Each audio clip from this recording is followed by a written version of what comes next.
अस्सलाम वालेकुम everyone, this is me Akbar. Hope so आप सब लोग ठीक होंगे और मेरी वीडियोस आपको पसंद आ रही होंगी। आज ही हम लोग EDU 406 का टॉपिक 165 स्टार्ट करने जा रहे हैं। Team cohesiveness and performance and reflective practitioner. सबसे पहले हम देखते हैं कि मुख्तलिफ टीम कोहेसिवनेस के अंदर काज और इन्फ्लुएंसेस क्या आ गए। लाइक ऑर्गेनाइजेशन डायनामिक्स के अंदर देखें तो मुख्तलिफ फैक्टर्स आ जाते हैं आरपी के अकॉर्डिंग। अब वो फैक्टर्स क्या हैं, उन पे हम कैसे वर्क कर सकते हैं, इंटरव्यू किस तरह परफॉर्म कर सकता है बेटर। उसमें हम देखते हैं कि किस तरह सिंपल मॉडल को यूज़ करते हुए हम टीम कोहेसिवनेस की तरफ जा सकते हैं। कोहेसिवनेस जो होता है वो like number of factors of team के अकॉर्डिंग बेस करता है।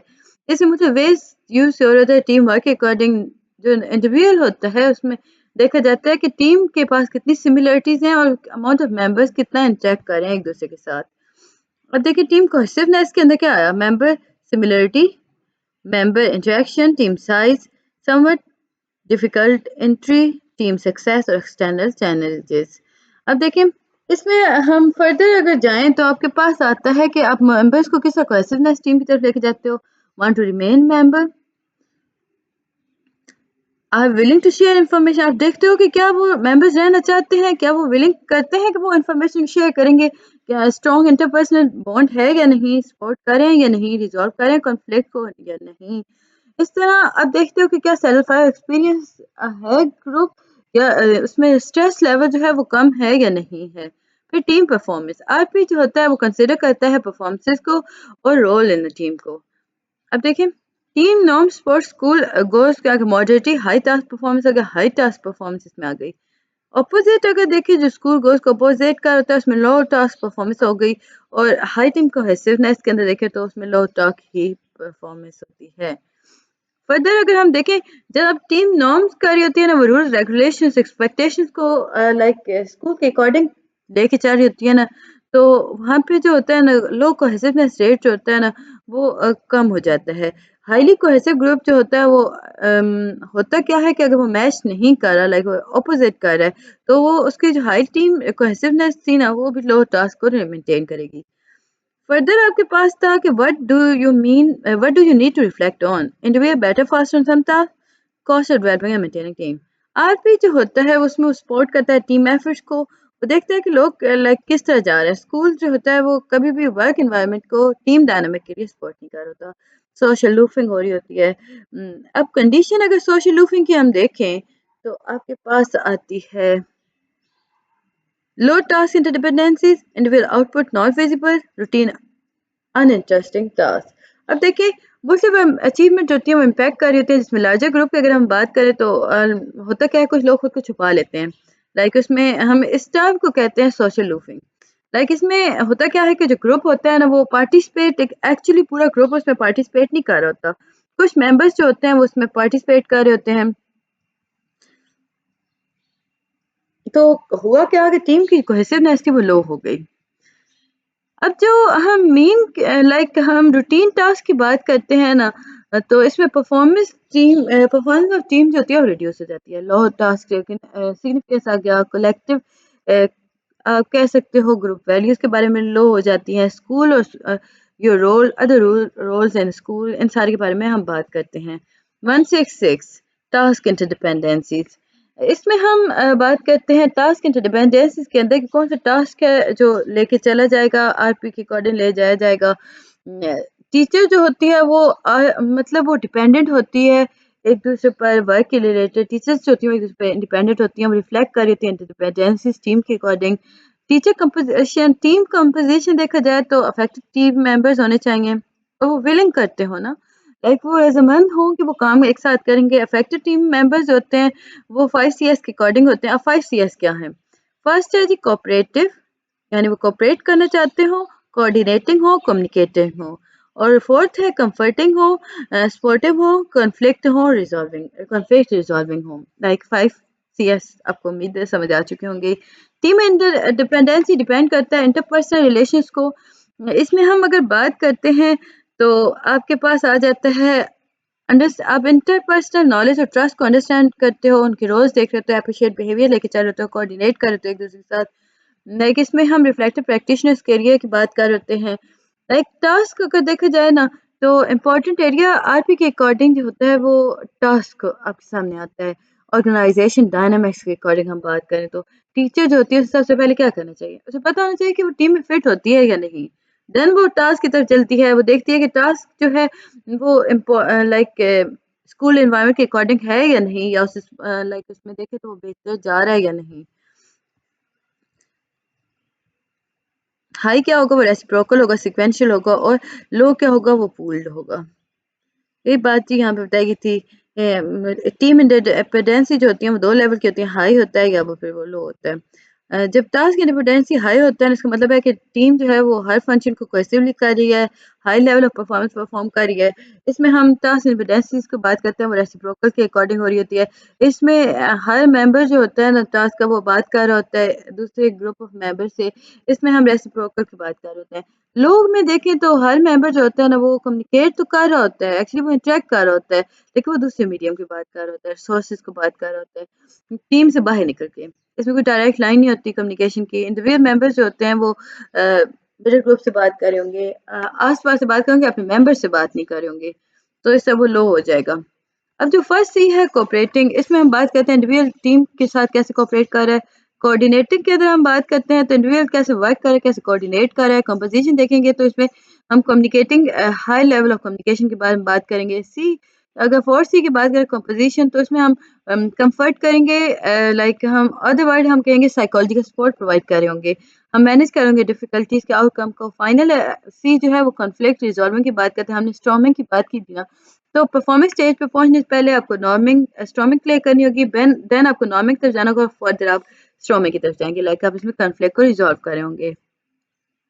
167, इसमें बिहेवियर, अगर हम ऑर्गेनाइजेशन की बात करें तो बिहेवियर ऑफ अ ग्रुप और team in organisation can become barrier for reflective practitioner. यानी आपका जो आरपी है उसमें जो बैरियर के तौर पे काम करेगा वो बिहेवियर होगा किसी भी ग्रुप या टीम का। इसमें अगर हम बात करें तो मुख्तलिफ टीम जो होती हैं स्कूल के अंदर, एजुकेशन सेटिंग के अंदर पोटेंशली पॉजिटिव इम्पैक्ट क्रिएट कर रही होती हैं, और ये लाइक इसमें हो क्या होता है, आरपी के अकॉर्डिंग वो टीम को काफ़ी बैरियर्स के तौर पे काम कर रहा होता है। इसमें मोड ऑफ थिंकिंग, अगर कोई इंसान इनकेज है ना, लाइक उसमें हम देखें तो वो किस सोच किस अंदाज में रहे, आया वो प्रॉब्ली, इसमें अगर हम बात करें कि आया वो रियलिस्टिक अप्रेजल की तरफ जा रहा है, या वो सिंपल अपनी ही के साथ चल रहा है, लाइक वो अपनी ही आइडिया को ग्रुप के साथ लिंक करा रहा है और वो चाहता है कि पूरा ग्रुप जो है वो उसके साथ ही चले। सिम्टम ऑफ ग्रुप थिंक, ये एल्यूजन होती है इनवैल्यूएबिलिटी के अंदर। इसमें कलेक्टिव कंस्ट्रक्शन हो रही होती हैं जो कि ग्रुप मेंबर्स को इग्नोर कर देता है। ये खास मतलब इसमें अगर हम बात करें, एक आदमी को कुछ भी सोचेगा, लीडर है, वो ग्रुप के बारे में बात नहीं करेगा।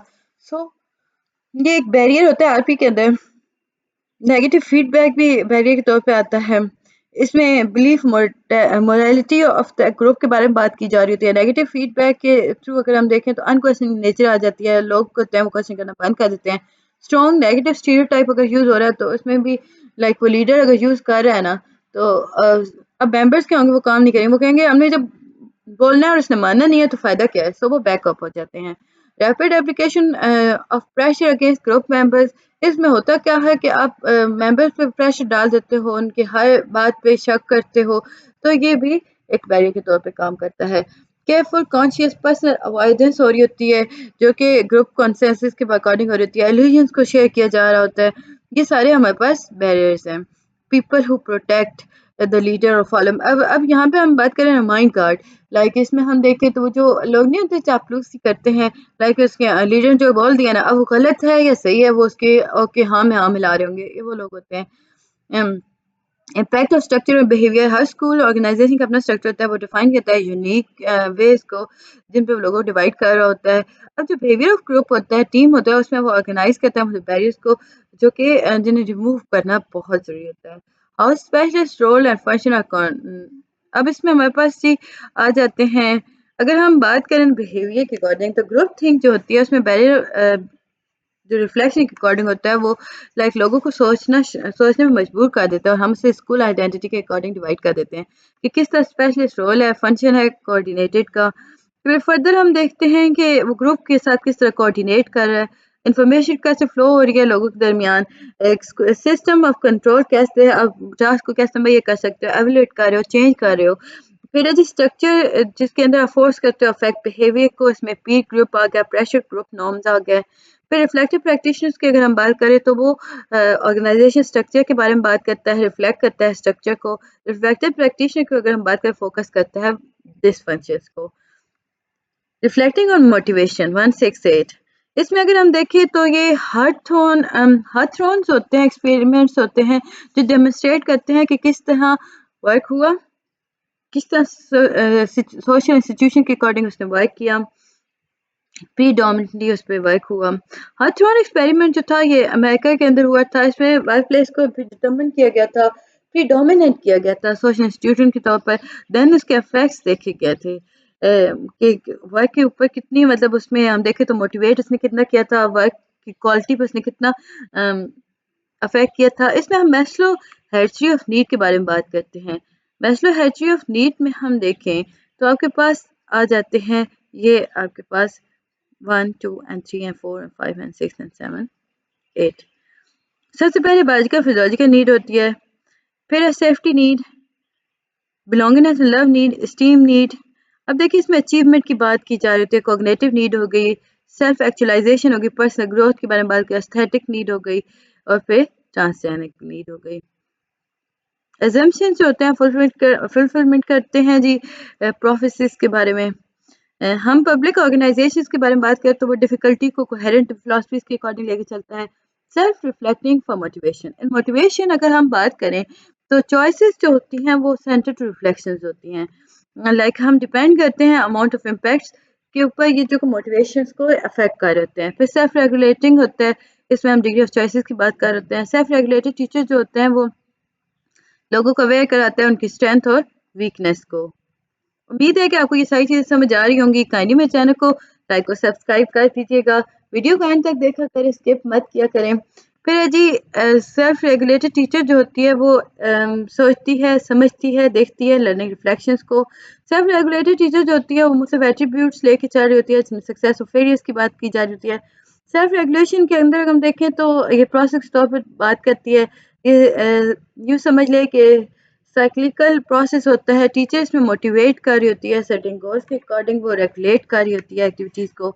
सेल्फ रेगुलेशन जो होता है वो प्रमोट करता है लर्निंग को। डायमेंशंस देखा जाए ना तो रिसर्च आइडेंटिफाई किया था 3 dimension: self observation, self judgement, self reaction. Self observation देखें तो इसमें आप डेलिब्रेट मॉनिटर करते हो किसी की भी एक्टिविटी को। सेल्फ ऑब्जर्वेशन जो होता है अपनी एक्टिविटीज़ को आप कर लो, तो इसमें हम देखें तो रिकॉर्ड करते हैं फ्रीक्वेंसी को, ड्यूरेशन को, क्वालिटी ऑफ बिहेवियर को। सेल्फ ऑब्जर्वेशन जो होता है वो एसेंशियल होता है कि आप स्टैंड बैक और ऑब्जेक्टिवली किस तरह एक्टिविटीज़ को लेके चल रहे हो। इसमें हम देखें तो सेल्फ ऑब्जर्वेशन जो होता है ये आपको एम प्रोवाइड करता है किस तरह आप क्रिटिकली रेगुलेट कर सकते हो अपनी परफॉर्मेंस को। सेल्फ ऑब्जर्वेशन जो होता है वो हाई मोटिवेशन की तरफ आपको लेके चलता है।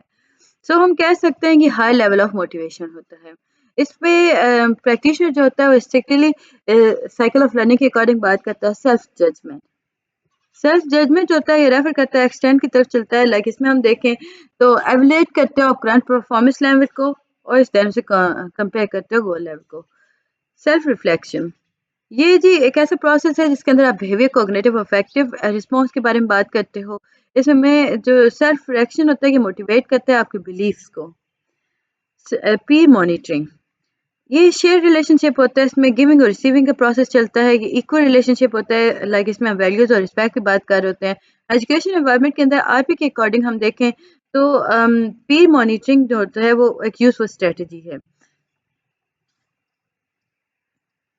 अब होता क्या है कि जो इफेक्टिवनेस होती है रिलेशनशिप की, अनरिस्ट्रिक्टेड ओपननेस, ट्रस्ट, कमिटमेंट और सेंस ऑफ रिस्पॉन्सिबिलिटी के अकॉर्डिंग चलती है। हम फिर रिलेशनशिप के अकॉर्डिंग देखें ना तो हम देखते हैं कि गुड फ्रेंड जो होते हैं ना वो लाइक एग्रीमेंट के तौर पे चल होते हैं। लाइक वो एक दूसरे को सपोर्ट कर रहे होते हैं, ट्रस्ट कर रहे होते हैं, उन्हें रिस्पॉन्सिबिलिटी का पता होता है। सो हम कह सकते हैं कि जो फ्रेंडशिप और रिलेशनशिप होता है ना वो इजी टू कंडक्ट करना होता है पीर मॉनिटरिंग के अंदर।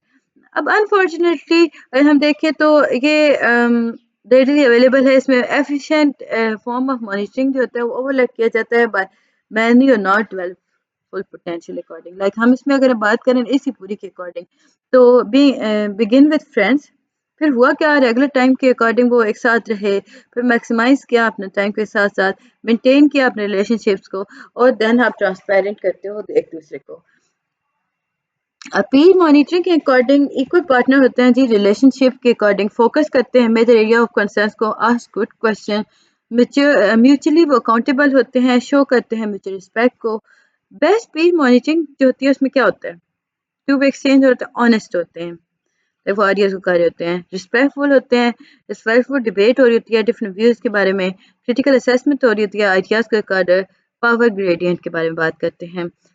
अगर हम इंडिविजुअल्स के अकॉर्डिंग बात करें, इक्वल पार्टनरशिप के अंदर म्यूचुअल अनकंडीशनल एक्सेप्टेंस हो रही होती है, लिमिट और बाउंड्रीज के according. Benefits of Pir monitoring की बात करें तो इसमें हम देखते हैं कि आप क्रिएट करते हो सेंस ऑफ बिलोंगिंगनेस, स्पोर्ट को, वर्क सक्सेस को, रिलेशन को, नेटवर्किंग को, सेंस ऑफ कम्युनिटी को, कल्चर को, आप अवेयरनेस ऑफ रिस्पॉन्ड कर रहे हो, रिसोर्सेज को बिल्ड कर रहे हो। और मेरे लैपटॉप की ख़त्म हो चुकी है चार्जिंग। अब रिसर्च के बारे में बात करें तो फ़ेरारी 2002, ये जी एकेडमिक परफॉर्मेंस को रिसर्च हुई थी, इसमें बताया गया था कि आप एकेडमिक परफॉर्मेंस को इम्प्रूव कर सकते हो, एकेडमिक सेल्फ एफिशिएंसी को इम्प्रूव कर सकते हो, आप इसमें इम्प्रूव कर सकते हो सेटिस्फेक्शन को, वो एकेडमिक प्रोग्रामिंग के अकॉर्डिंग। फ़ेरारी के अकॉर्डिंग पीर मॉनिटरिंग जो है वो लाइक इसमें academic performance self efficiency increase हो सकती है। फिर जी एक और रिसर्च आई, ब्राउन, डेविड एंड मैक्लेडियन। अब मैक्लेंडन, ब्राउन, डेविड, इन्होंने कहा था कि जो कैरियर चॉइसेस होती हैं ना, अगर पीर मॉनिटरिंग हो रही है ना तो वो आप परसिस्ट कर सकते हो, उन्हें अचीव गोल करा सकते हो।